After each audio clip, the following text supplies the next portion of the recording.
¿Qué tal?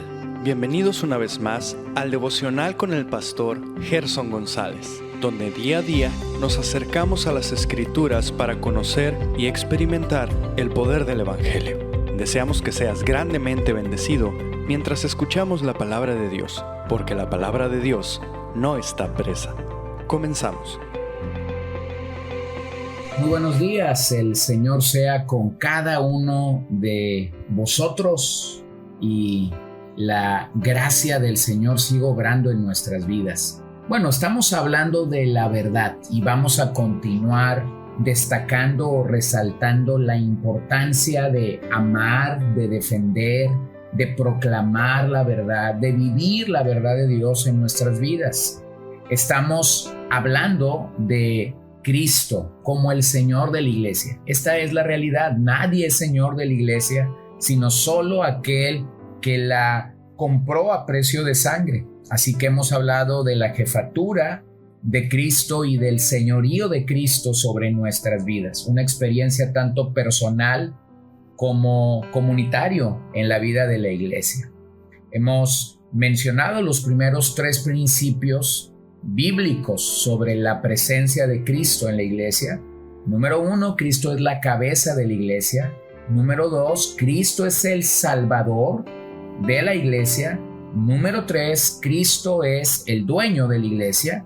Permíteme llegar al 4, Cristo prometió edificar su iglesia. Esto es algo maravilloso. La iglesia no es el invento del hombre, pero la iglesia es el lugar que Cristo ha prometido edificar. Bueno, vemos lamentablemente cómo la iglesia a veces se edifica alrededor de la figura de un pastor. Desde ya hace algunas décadas se puso de moda que algunos cantantes cristianos exploraran la manera de llegar al ministerio pastoral, de ser pastores. Comenzaron iglesias que rápidamente adquirieron los miles de asistentes. Pero curiosamente el fenómeno no es que Cristo estaba edificando su iglesia, sino que estos cantantes estaban edificando lugares donde la gente se congregaba. Con el paso de los años, alguno de esos cantantes decidió moverse de ciudad, decidió abortar el ministerio pastoral y abandonar el liderazgo de esas iglesias. Y listo, lo que ellos habían llamado iglesia se desbarató, se esfumó. La evidencia clara es que esas congregaciones habían estado edificadas en la persona del cantante, en la persona del pastor. Pero cuando leemos de la Biblia nos damos cuenta que ese solo es el lugar de Cristo. El Evangelio de Mateo recupera las palabras de Jesús cuando él dice: yo también te digo que tú eres Pedro, y sobre esta roca edificaré mi iglesia, y las puertas del Hades no prevalecerán contra ella. Entonces Cristo ha prometido edificar su iglesia, su iglesia. La palabra edificar es oikodomeo, que significa simplemente confirmar, construir, fortalecer. Por lo tanto, no hay un solo hombre que pueda competir con Jesús en esa tarea. Él es quien prometió edificar su iglesia. Por eso claramente la Escritura nos dice: separados de mí nada podéis hacer. La iglesia el día de hoy, que es columna y baluarte de la verdad, está dedicada, o debemos estar dedicados, a expresar el triunfo de Jesús sobre el Hades, sobre el Hades. Por lo tanto, nada ni nadie detiene a la iglesia que vive en la promesa de Cristo de que Él edificaría su santa y sagrada iglesia. Número 5. Cristo anhela que la iglesia sea el lugar, sea la habitación, sea el recinto donde su voluntad se lleva a cabo, donde su voluntad es aceptada, es reconocida, es valorada, y aún nuestra voluntad es crucificada con la expectativa de que sea su voluntad siempre la que gobierna y la que reina. Todo pastor, toda oveja, todo servidor de Cristo debe buscar vivir en el centro perfecto de la voluntad del Maestro. Escucha a Jesús orando en el famoso, en su famoso Sermón del Monte, cuando llega al apartado del Padre Nuestro. Mateo 6:10. Venga tu reino, hágase tu voluntad como en el cielo, así también en la tierra. Esto significa que debemos caminar con la jefatura y el señorío de Jesucristo en todo momento. Observa que es común que el hombre, tú y yo, hagamos planes, pensemos en cómo las cosas se van a llevar a cabo, pongamos fechas, pongamos momentos para realizar las cosas. Pero qué diferente es cuando Dios expresa su voluntad. Cuando el hombre quiere lograr o alcanzar algún objetivo, alguna cosa, el hombre va a tratar de establecer, va a tratar de fijar, va a tratar de tener una agenda. Pero cuando Dios quiere expresar cuál es su voluntad, simplemente lo va a hacer. Y nos damos cuenta claramente con la manera como Dios dirige su iglesia. Por lo tanto, tanto pastores como ovejas debemos aceptar cuál es la voluntad del Señor para nosotros y para la vida de su iglesia el día presente. Número 6. Cristo es el protector de su iglesia. Me encanta cuando escuchamos estas promesas acerca de Dios de no temas, manada pequeña, porque a vosotros se os ha dado el reino. Así que yo quisiera que pensáramos claramente en cómo el Señor es nuestro protector. Ahí en Mateo 6:18, que ya leímos, claramente la promesa está definida y las puertas del Hades no prevalecerán contra ella. A lo largo de la iglesia hemos visto cómo gobiernos malévolos, gobiernos autócratas han tratado de parar el mensaje del evangelio. ¿Cómo lo han hecho? Encarcelando predicadores, destruyendo templos, robando esos templos, quitando propiedades, quitando empleos, a veces expulsando a personas de comunidades completas. Pero esos reinos caen y el único reino que se sostiene de pie es el reino de Dios, el reino de nuestro Señor Jesucristo. Es increíble que más de 2000 años han pasado desde el día de Pentecostés en Hechos 2 y hoy en día la iglesia sigue avanzando.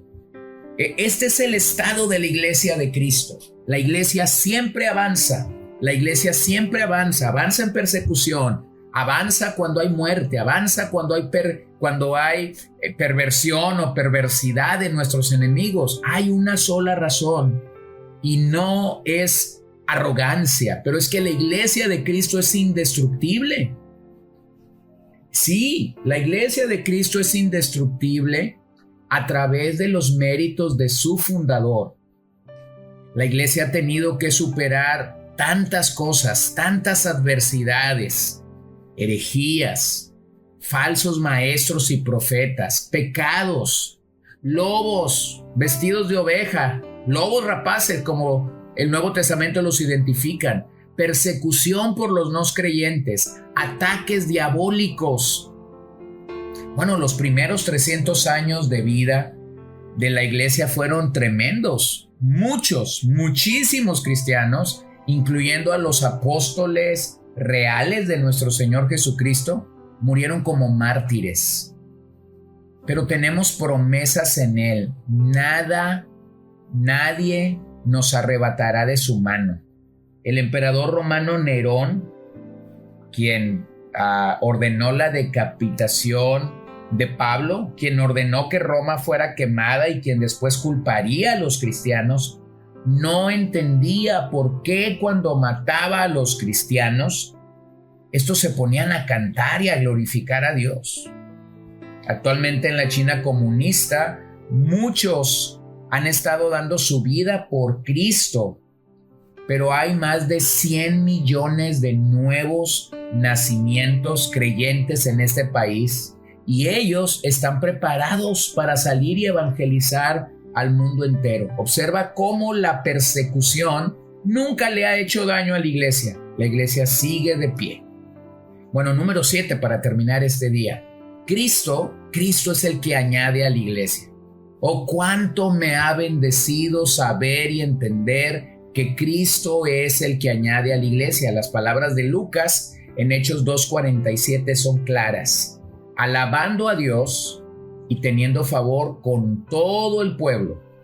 Y el Señor añadía cada día a la iglesia los que habían de ser salvos. Cuando yo empecé en el ministerio, era un joven inexperto, inmaduro, ilusorio, y que había comprado la idea de pastorear una gran iglesia, porque pareciera ser que esa era la bendición del Señor.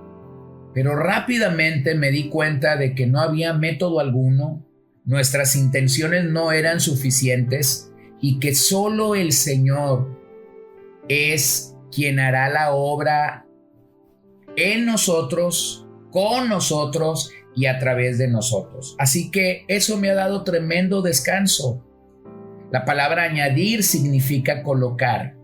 Cristo es quien nos coloca en su cuerpo de la manera como Él quiere. Él es el que añade, Él es el que siembra nuestras vidas en un lugar para que podamos dar fruto para su gloria. Así que, ¿cuánto descanso como pastor he encontrado en saber que el Señor añade? La iglesia es una sola, los salvos por la sangre del Cordero. Pero hay muchas expresiones de iglesias locales. Si Cristo es el que nos coloca para nacer, crecer, desarrollarnos, alcanzar la madurez espiritual, la santificación, ¿cómo entonces concebimos a un cristiano que va de iglesia en iglesia? Bueno, veamos a un árbol. Si tú plantas una vez y al tiempo lo cambias de lugar, y luego cuando está creciendo y comienza a florecer, lo vuelves a cortar y lo vuelves a cambiar una tercera vez, lo más probable es que ese árbol se va a secar o que nunca va a encontrar verdadero crecimiento. Yo creo que esa metáfora nos sirve para entender nuestra propia vida cristiana. Es Dios quien te añadió a tu iglesia local, no fue el hombre, sino Dios añadiendo a la iglesia. Yo me doy cuenta que algunos pastores caen en la tentación de añadir a personas a su iglesia. Algunos pastores caen en la presión de aún invitar a otros creyentes que ya están comprometidos en sus iglesias locales a sus actividades o a sus iglesias. Hermanos, querido amigo, el Señor tiene cuidado de nosotros y sabe dónde colocarnos exacta y precisamente para que nosotros podamos servir y podamos ser colocados en el lugar donde Dios nos quiere tener.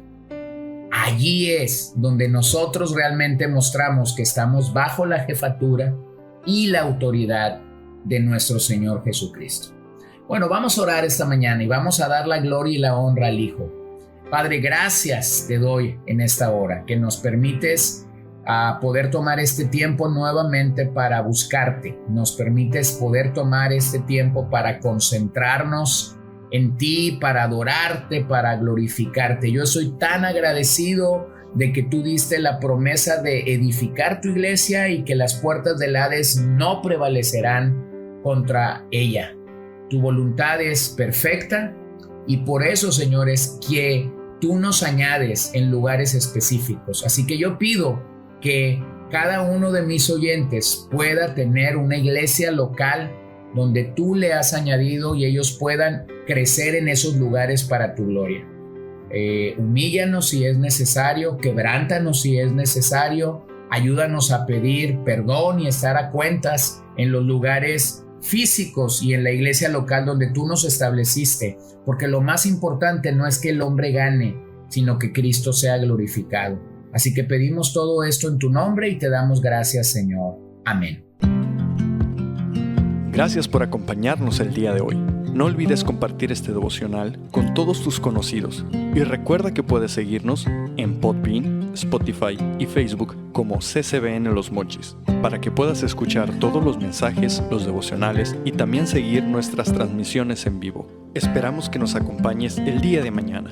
Que el Señor te bendiga.